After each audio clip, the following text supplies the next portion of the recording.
పరిశుద్ధ గ్రంథంలో నుంచి ఆది కాండము 21వ అధ్యాయం. ఆది కాండం 21వ అధ్యాయము 12వ వచనాన్ని మనము చదువుకుందాం. అయితే దేవుడు, ఈ చిన్నవాని బట్టియు నీ దాసిని బట్టియు నీవు దుఃఖపడవద్దు, శారా నీతో చెప్పు ప్రతి విషయంలో ఆమె మాట వినుము, ఇస్సాకు వలన అయినదియే నీ సంతానం అనబడును. హల్లెలూయా. దేవుని నామానికి మహిమ కలుగును గాక. ఇక్కడ మనం గమనించినట్లయితే అబ్రాహాము మరి ఒక ముఖ్యమైన నిర్ణయాన్ని తీసుకునే విషయంలో కలవరపడుతున్నాడు. ఎందుకంటే అతను దేవుడు ఏమైతే వాగ్దానం ఇచ్చి ఉన్నాడో ఆ వాగ్దాన నిమిత్తం కనిపెట్టకుండా మరి తన భార్య చెప్పిన మాట విని హాగరు ద్వారా ఇష్మాయిల్ సంతతిని తీసుకొని వస్తున్నాడు. మరి ఆ సమయంలో మరి హాగరు వారి సంతానానికి ఇస్సాకు లేదా అబ్రహాముకు పుట్టినటువంటి శారా కుమారుడైనటువంటి ఇస్సాకు లేదా వీరి సంతానానికి మధ్య ఒక తెలియనటువంటి ఒక అసమాధానం, వారిద్దరి మధ్యలో ఒక నెమ్మది లేనటువంటి పరిస్థితులు ఏర్పడుతున్నాయి. అప్పుడు దేవుడు ఏ నిర్ణయం తీసుకోవాలి అని కలవరపడుతున్నప్పుడు అబ్రాహాము మరి జరుగుతున్నటువంటి పరిస్థితులు అతనికి దుఃఖాన్ని కలగజేశాయంట. ఎందుకంటే శారా చెప్తుంది, ఈ హాగరును వారి కుమారుని పంపించివేయి అన్నప్పుడు మరి అబ్రాహాము ఆ నిర్ణయం తీసుకోవడానికి ఆలోచిస్తున్నప్పుడు దేవుడు చెప్తున్నాడు, శారా నీతో చెప్పు ప్రతి విషయంలో ఆ మాట నువ్వు వినాలి అని. హల్లెలూయా. కొన్నిసార్లు దేవుడు మరి భార్యను ఎందుకు మన జీవితంలో ఇస్తాడంటే కొన్ని మంచి ఆలోచనల్లో మరి భార్య నడిపిస్తుంది, భర్తను సరిదిద్దుతుంది. దేవుని వాక్యం చెప్తుంది, సాటైన సహాయముగా దేవుడు భార్యను భర్తకు అనుగ్రహిస్తాడు, ఒక పురుషునికి అనుగ్రహిస్తాడు. మరి పురుషుడు చాలాసార్లు ఏమనుకుంటాడంటే నేను తీసుకునే నిర్ణయాలే కరెక్ట్ అని ఆలోచిస్తాడు. ఎందుకంటే నేను మగవాడిని అనేటువంటి ఒక అహం చాలాసార్లు పురుషునికి అడ్డుపడుతుంది. కానీ దేవుడు అంటున్నాడు ఇక్కడ, నువ్వు నీ భార్య మాట వినాలి, నీ భార్య ఇచ్చే ఆలోచనలు తీసుకోవాలి, నీ భార్య చెప్పిన మాట నువ్వు లోబడాలి. ఎన్నిసార్లు మరి పురుషులు భార్య చెప్పిన మాట వింటున్నారు. అదే విధంగా అది స్త్రీలకు కూడా వస్తుంది. స్త్రీలు ఎన్నిసార్లు భర్త చెప్పిన మాట వింటున్నారు. ఒక కుటుంబము చక్కగా కట్టబడాలి, ఒక కుటుంబంలో సమాధానము, సంతోషము, శాశ్వత కాలం నిలిచి ఉండాలంటే ఒకరి మాట ఒకరు వినడం లేదా ఒకరికొకరికి లోబడడంలో ఆ కుటుంబం కట్టబడుతుంది. అనేక కారణాలు మనల్ని ఏం చేస్తాయంటే ఒకరికొకరిని లోబడకుండా మనల్ని మార్చేస్తాయి. అవి పరిస్థితులు కావచ్చు, లేకపోతే ఇతరులు చెప్పిన మాటల వలన నేనెందుకు భార్యకు లోబడాలి, నేనెందుకు భర్త మాట వినాలి, మేమెందుకు మరి ఒకరినొకరు అర్థం చేసుకొని నడవాలి. చాలాసార్లు మరి భార్యలు ఏమంటుంటారు, భర్త నన్ను ఎందుకు అర్థం చేసుకోడు, లేదు భర్తలు ఏమంటారు, మరి భార్య నన్ను ఎందుకు అర్థం చేసుకోనదు. ఈ దినాల్లో మనం గమనిస్తే ఎక్కువగా ఈ భార్యాభర్తల మధ్యలో సమస్యలు పెరిగిపోతున్నాయి. ఎక్కువ మంది ఎంత తొందరగా పెళ్లి చేసుకుంటున్నారో అంత తొందరగా విడిపోతున్నారు. బాధాకరమైన విషయం ఏంటంటే భారతదేశంలో విడాకులకు అప్లై చేసుకుంటున్న వాళ్ళలో, విడాకులు కావాలని కోరుకుంటున్న వాళ్ళలో ఎక్కువ మంది క్రైస్తవులు అంటారు. ఎక్కువ మంది క్రైస్తవులు విడాకులకు అప్లై చేసుకుంటున్నారు. ఇది ఎందుకు ఏర్పడుతుందంటే దేవుని చిత్తానికి లోబడనందువలనే ఇటువంటి పరిస్థితి క్రైస్తవ కుటుంబాల్లోనే కాదు, ప్రతి కుటుంబంలో ఏర్పడుతుంది. దేవుని వాక్యం చెప్తుంది, ఆమోస్ గ్రంథము 3వ అధ్యాయము, ఆమోస్ గ్రంథము 3వ అధ్యాయము 3వ వచనంలో, సమ్మతింపకుండా ఇద్దరు కూడి నడుతురా అంటది. అంటే ఒకరినొకరు అండర్స్టాండింగ్ చేసుకొని మనమిద్దరం కలిసి జీవిద్దాం, మనిద్దరం కలిసి నడుద్దాం అనే ఒక సమ్మతి, ఒక అండర్స్టాండింగ్ లేకుండా ఇద్దరు కూడి నడుస్తారా? చాలా కుటుంబాల్లో భార్యాభర్తలు ఎట్టయిపోయినారంటే రైల్వే ట్రాక్ లాగా ఉంటారు. ఈ ట్రాక్ రెండు కలుసుకో, ఎప్పుడు కూడా కలుసుకున్నదంటే యాక్సిడెంట్ అయిపోతుంది. ఆ విధంగా ఏంటంటే ఇవి ఇటు ఇటు వెళ్తూ వెళ్తూ ఎప్పుడైనా కలుసుకున్నాయనుకో యాక్సిడెంట్ అయిపోయి గందరగోళాలు అయిపోయి పరిస్థితులు తెచ్చుకుంటున్నారు. మనం రైల్వే ట్రాక్ లాగా ఉండకూడదు. దేవుడు వారిద్దరిని ఒక శరీరంగా మార్చాడు. ఒకే శరీరం అంట. అది భార్య కానీ భర్త కానీ ఒకరినొకరు గౌరవించుకుంటూ ఒకరి మాట ఒకరు వినాలి. అబ్రాహాము దేవుని స్నేహితుడై ఉన్నాడు. దేవుడు ఒక స్నేహితునితో మాట్లాడినట్లు అబ్రాహాంతో మాట్లాడుతున్నాడంట. కానీ ఈ స్థలంలోకి వచ్చినప్పుడు దేవుడు ఏమంటున్నాడంటే, నేను చెప్పే మాట కాదు, నువ్వు నీ భార్య చెప్పే మాట వినాలి. నీ భార్య ఏం చెప్తుందో ఆలోచన తీసుకో అంటూ దేవుడు అబ్రహాంతో చెప్తున్నాడు. చాలాసార్లు మరి భర్తలు వారి యొక్క పరిస్థితులు బట్టి కావచ్చు, వాళ్ళు పనులలో బిజీగా ఉండడం వల్ల కావచ్చు, ఇంకా వాళ్ళ యొక్క హాని బట్టి కావచ్చు, వాళ్ళు తీసుకునే నిర్ణయాల్లో సరైన నిర్ణయాలు తీసుకోలేరు. కాబట్టి దేవుడు సుబుద్ధి అయిన భార్యను ఆయన యొక్క దానంగా మనకి ఇస్తాడు. దేవుని వాక్యం చెప్తుంది, సామెతల గ్రంథం 19:14లో, సుబుద్ధి గల భార్య యెహోవా యొక్క దానం. సుబుద్ధి అంటే నిన్ను అర్థం చేసుకుని జ్ఞానము కలిగి ఆలోచన ఇచ్చే భార్య. నిన్ను అర్థం చేసుకుని జ్ఞానం కలిగి ఆలోచన ఇస్తుంది.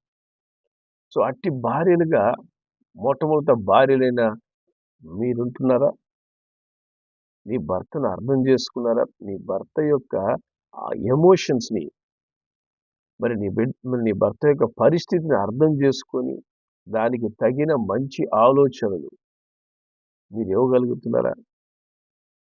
చాలాసార్లు ఏంటంటే ఆడవాళ్ళు వచ్చి చెప్పే మాట ఏంటంటే, నా భర్త నన్ను అర్థం చేసుకోవడం లేదు, నా భర్త నన్ను ఎందుకు భర్త అర్థం చేసుకోవడం లేదు? నువ్వు భర్తను అర్థం చేసుకోలేదు. నీ భర్తను నువ్వు అర్థం చేసుకుంటే నీ భర్తకు తగిన భార్యగా నువ్వు తయారవుతావు. అదేవిధంగా భర్త భార్యను అర్థం చేసుకుంటే తగిన భర్తగా తయారవుతాడు.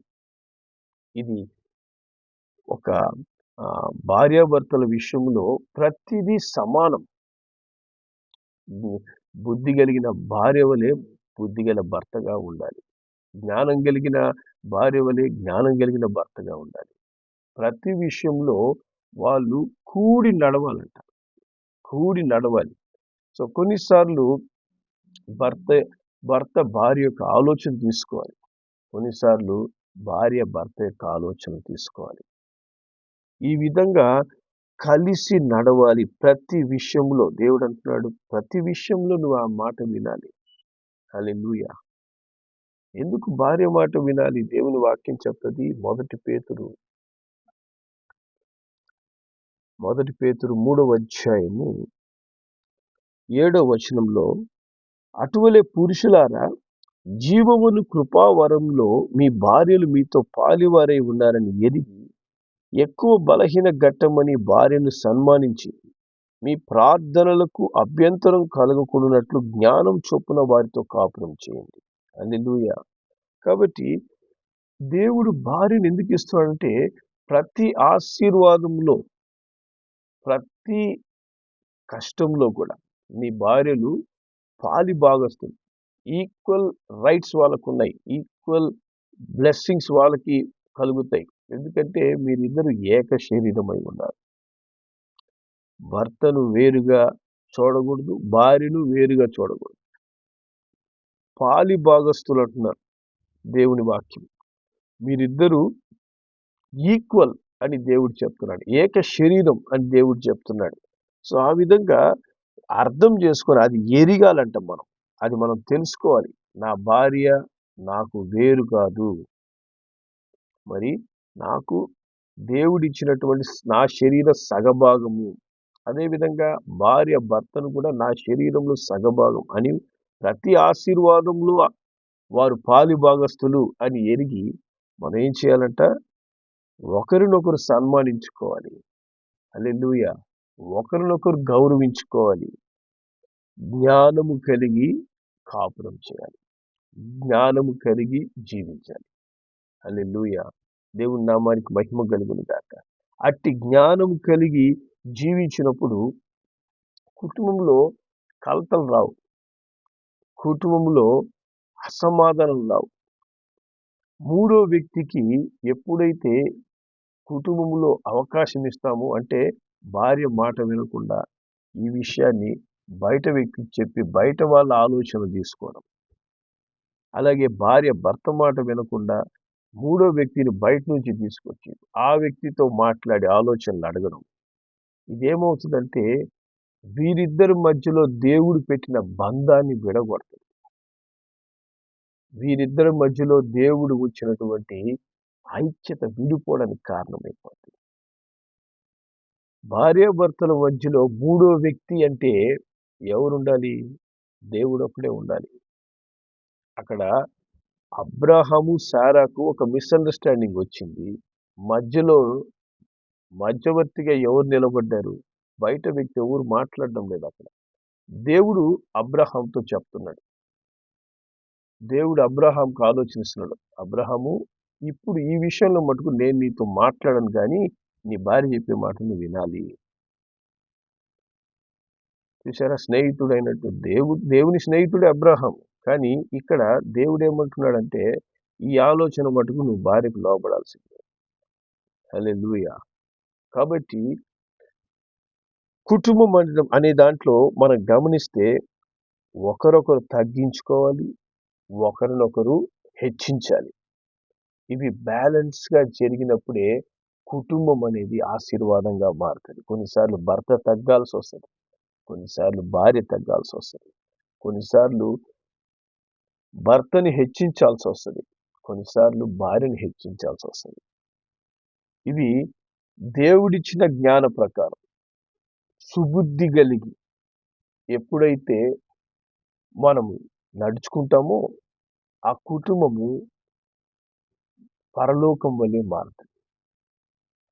పరలోకంలో ఉన్న శాంతి, సమాధానం, సంతోషము, ఆశీర్వాదం, దేవుని సన్నిధి ఆ కుటుంబంలో ఉంటుంది. దినాల్లో చూడండి, కుటుంబాలు ఎలా ఉన్నాయంటే భర్త ఒక మూల కూర్చుంటే భార్య ఒక మూల కూర్చుంటుంది, పిల్లలు ఇంకొక మూలల్లో కూర్చొని ఉంటారు. ఒకరొకరితో మాట్లాడుకోరు. మాట్లాడుకోవడానికి ఒకరంటే ఒకరికి పడదు, ఒకరికొకరు లోబడరు, ఒకరి మాట ఒకరు వినరు. వాళ్ళ సమయాన్నంతా కూడా దేవుడిచ్చిన ఆశీర్వాదకరమైన సమయాన్నంతా కూడా ఈ విధంగా దూరంగా ఉండి ఒకరొకరు దూరం చేసుకొని ఒకరితో ఒకరు మాట్లాడకుండా ఉంటూ ఇంటిని ఒక నరకంలాగా, ఇంటిని మరి కుటుంబాన్ని ఒక అసమాధానపు స్థలముగా, కొన్ని రోజులకి ఏమైపోతుంది? ఇంటికి రావడానికి ఇష్టం ఉండదు. ఎందుకు ఇంటికి వెళ్ళాలి? ఇంటికి వెళ్ళినప్పటి నుంచి ఈ గొడవలే, ఒకరి మొహం ఒకరు చూసుకుంటే అసహ్యం వేస్తుంది. మరి అలాంటప్పుడు నేను ఇంటికి ఎందుకు పోవాలి, ఇంట్లో ఎందుకు కూర్చోవాలి? దానివల్ల ఏమవుతాయి? తప్పుడు నిర్ణయాలు. భార్య భర్తలు కావచ్చు, పిల్లలు కావచ్చు, లోబడి ఒకరినొకరు సన్మానించుకుంటూ, ఒకరినొకరు గౌరవించుకుంటూ ఎప్పుడైతే ఉంటామో ఆ కుటుంబము ఒక చిన్న పరలోకం వలె. ఆ కుటుంబంలో శాంతి, సమాధానం. ఆ కుటుంబంలో ఎప్పుడు దేవుని ఆశీర్వాదం. దేవుని వాక్యం చెప్తుంది యెహోవా యందు భయభక్తులు కలిగిన వాళ్ళు ఈ విధంగా ఆశీర్వదించబడతారని. మరి 128 కీర్తనలో రాయబడింది. కాబట్టి దేవునియందు భయభక్తులు కలిగి ఒకరికొకరు లోబడి జీవించడంలోనే కుటుంబం యొక్క అభివృద్ధి ఉంటది. కుటుంబం యొక్క దీవెనలు ఉంటాయి. హల్లెలూయా! ఎప్పుడైతే భార్యాభర్తలు ఒకరి మాట ఒకరు వింటారో, ఒకరినొకరు గౌరవించుకుంటారో, మీ పిల్లలు మీ మాట వింటారు. మీ పిల్లలు మీకు లోబడతారు. మీరు 24 గంటలు తగువులేసుకుంటూ ఉంటే, మీ పిల్లలు మీ మాట ఎందుకు వింటారు? మీతో వాళ్ళు తగువులేసుకుంటారు. ఎందుకంటే అది చూసి చూసి నేర్చుకుంటారు. ఓకే. ఈ విధంగా తల్లిదండ్రులు అమ్మా నాన్న తగువులేసుకుంటున్నారు కాబట్టి, మనము ఎవరితో తగువేసుకోవాలి? అమ్మా నాన్నతో తగువేసుకోవాలి అని పిల్లలు తగువులేసుకుంటారు. పిల్లలు మాట వినరు, తిరగబడతారు. అప్పుడేమైపోయింది? అదే పిల్లలు మా మా మాట వినడం లేదు, మాకు లోబడడం లేదంటే వాళ్ళ ముందు మీ ఇద్దరు తగువులేసుకుంటున్నారే. మీ ఇద్దరు ఒకరి మాట ఒకరు గౌరవించుకోవడం లేదే, ఒకరికొకరు లోబడడం లేదే. పిల్లలేమవుతారు? తిరగబడతారు. కారణమెవరు? ఒకరికొకరు లోబడని తల్లిదండ్రులు, భార్యాభర్తలు. అందుకే దేవుడు అంటున్నాడు, మీరు ఒకరికొకరికి లోబడే వారిగా మీరెప్పుడైతే ఉంటారో, మీ బిడ్డలు కూడా మీకు లోబడతారు. మీ కుటుంబము ఒక దేవుని యొక్క కుటుంబముగా, మీ పిల్లలు ఒలీవ మొక్కల వలె ఎదుగుతూ ఉండగా, మీ కుటుంబంలో శాంతి, సమాధానం, దేవుని ఆశీర్వాదం నిలిచి ఉంటది. హల్లెలూయా! అందుకే 1 పేతురు 3వ అధ్యాయము 6వ వచనంలో దేవుని వాక్యం చెప్తుంది. ఆ ప్రకారము శారా అబ్రాహామును యజమానుడు అని పిలుచుచు అతనికి లోబడి ఉండెను. మీరు యోగ్యముగా నడుచుకొనుచు ఏ భయమునకు బెదరక ఉన్న యెడల ఆమె పిల్లలవుతారు. హల్లెలూయా! కాబట్టి శారా ఏం చేసిందంట? శారా మాటను దేవుడు ఎందుకు వినమంటున్నాడంటే, ఆమె అబ్రాహాముకి లోబడింది. అబ్రాహామును యజమానుడిగా చూస్తుందట. హల్లెలూయా! చాలా మంది స్త్రీలు ఏం చేస్తుంటారంటే, భర్తను పనివాడిగా చూస్తారు. పురుషులు చాలా మంది స్త్రీలను ఇంట్లో పనామెలా చూస్తారు. పనామెను పెట్టుకున్నాను, భార్యను చేసుకున్నాను కాదు. నాకు ఇంట్లో పని చేయడానికి పనివాళ్ళు లేరు, అందుకోసం ఒక పనామెను చేసుకున్నాను. అలాగే భా భార్యలు ఎలా ఉంటారంటే, ఈయన పెళ్లి చేసుకుంది బయటికి పోయి సంపాదించుకొని తీసుకొని రావాలి. నాకు నేను కావాల్సింది, కోరింది కొని తెచ్చివ్వాలి. అతడే అందుకే భర్త. అందుకే ఏమైపోయింది? సమాధానం లేదు. నెమ్మది రాదు. దేవుడు భార్యాభర్తలను జతపరిచిందెందుకు? ఒకరికొకరికి లోబడి, ఒకరినొకరు సన్మానించి, జ్ఞానం కలిగి కాపురం చేయడానికి. అట్టి కుటుంబములుగా ఎప్పుడైతే మనం ఉంటామో ఏం జరుగుద్ది? చూడండి, అదే 1 పేతురు 3వ అధ్యాయం మొదటి 2 వచనాలు మనం చదివితే, అటువంటి స్త్రీలారా మీరు మీ స్వపురుషులకు లోబడి ఉండుడి. అందువలన వారిలో ఎవరైనను వాక్యమునకు అవిధేయులైతే వారు భయముతో కూడిన మీ పవిత్ర ప్రవర్తనను చూచి వాక్యము లేకుండగానే తమ భార్యల నడవడి వలన రాబట్టబడవచ్చును. కాబట్టి మనం ఎప్పుడైతే లోబడతామో, భార్యలు గాని, పురుషులు గాని, అప్పుడు ఏం జరుగుద్దంట? వాక్యానికి అవిధేయులుగా ఉన్నటువంటి భర్త గాని, భార్య గాని, వాళ్ళు నీ యొక్క పవిత్ర ప్రవర్తన, నీ యొక్క పరిశుద్ధ జీవితం, నీ ప్రార్థన జీవితం, నీ భర్త నిమిత్తం నువ్వు చేసే ప్రార్థన, కన్నీటి ప్రార్థన, నీ భార్య నిమిత్తం నువ్వు చేసే ప్రార్థన, మరి వారి యొక్క క్రియలు నిన్ను బాధ పెడుతున్నా వారికి నువ్వు మేలు చేస్తున్నటువంటి మంచి హృదయపూర్వకమైన మేలు చేయడం. అటువంటి మంచి మనస్సుతో నువ్వు ఎప్పుడైతే ఒక సహాయం చేసే స్త్రీగా నువ్వు ఉంటావో, సహాయం చేసే పురుషునిగా, సాటైన సహాయాలుగా మీరు ఉంటారో, అప్పుడేమవుతుందంట? వారికి వాక్యం చెప్పాల్సిన అవసరం లేదు. లేదా యేసుప్రభు దేవుడు నువ్వు నమ్ముకో అని చెప్పాల్సిన అవసరం లేదు. నీ క్రియలు బట్టే నీ భర్త మారు మనసు పొందుకుంటాడు. చాలామంది భర్తలు మారు మనసు పొందుకోకుండా ఉండడానికి, భార్యలు రక్షణ పొందుకోవడానికి కారణం ఎవరంటే భార్యలు, భర్తలే. వాళ్ళే పెద్ద గుదిబండల్లాగుంటారు. ఎందుకంటే వీళ్ళలో మార్పు ఉండదు. వీళ్ళలో మార్పు ఉండి వీళ్ళు భర్తలకు లోబడితే, వీళ్ళలో మార్పు ఉంది భార్యను నిజంగా ప్రేమిస్తే, వారు ఒకరొకరు ఖచ్చితంగా రక్షించబడి ఎప్పుడో దేవుని ఎదుకు వచ్చేసి ఉంటారు. అందుకే దేవుడు అంటున్నాడు, నీ యొక్క భార్య మాట విను, నువ్వు నీ భర్త మాట విను.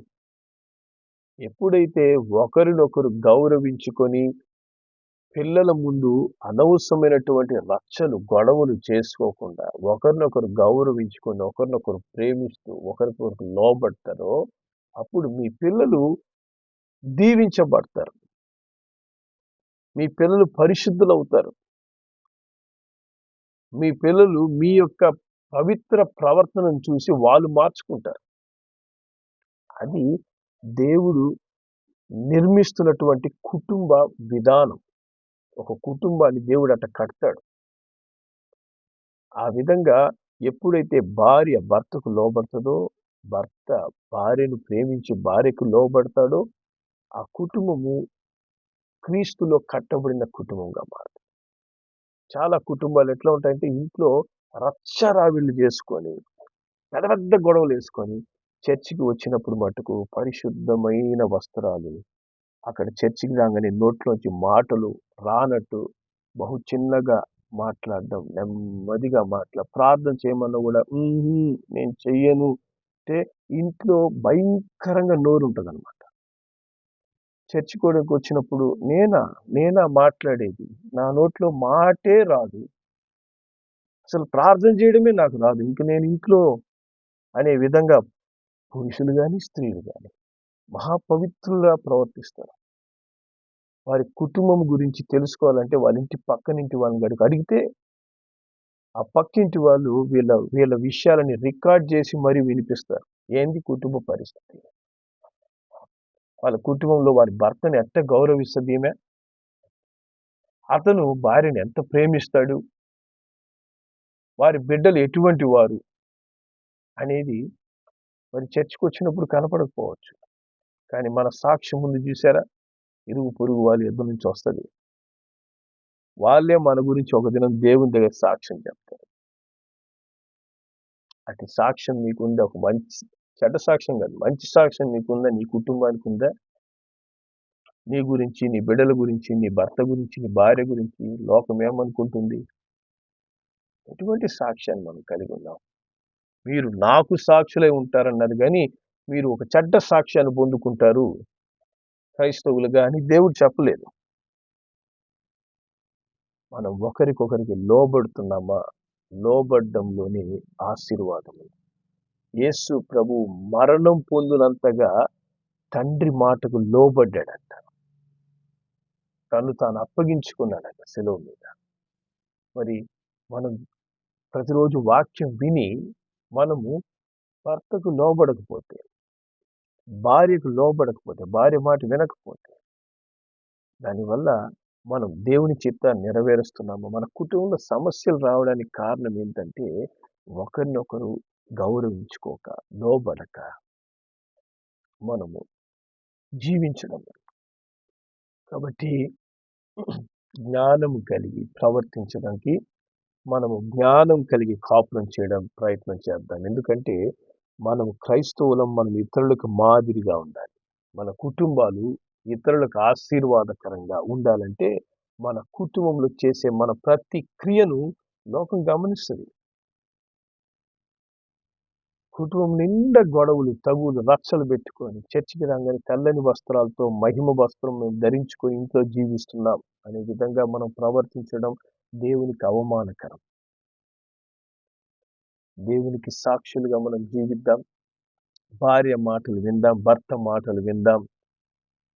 లోబడుటలో ఉన్నటువంటి ఆశీర్వాదం మన కుటుంబం, మన బిడ్డలు అనుభవించేందుకు మనం కారకులుగా ఉందాం. ప్రార్థన చేద్దాం. ప్రేమగల మా తండ్రి, పరిశుద్ధుల నీకు వందనాలు, స్తోత్రం చెల్లిస్తున్నామయ్యా.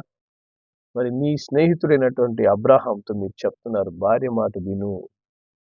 అవును తండ్రి, కొన్నిసార్లు భర్తలు భార్య మాటలు వినాలి, భార్యలు భర్త మాట వినాలి. ఒకరినొకరు అర్థం చేసుకొని సమాధానంగా జీవించుటలోనే ఆ కుటుంబం యొక్క సంపూర్ణ ఆశీర్వాదాలు ఉన్నాయి.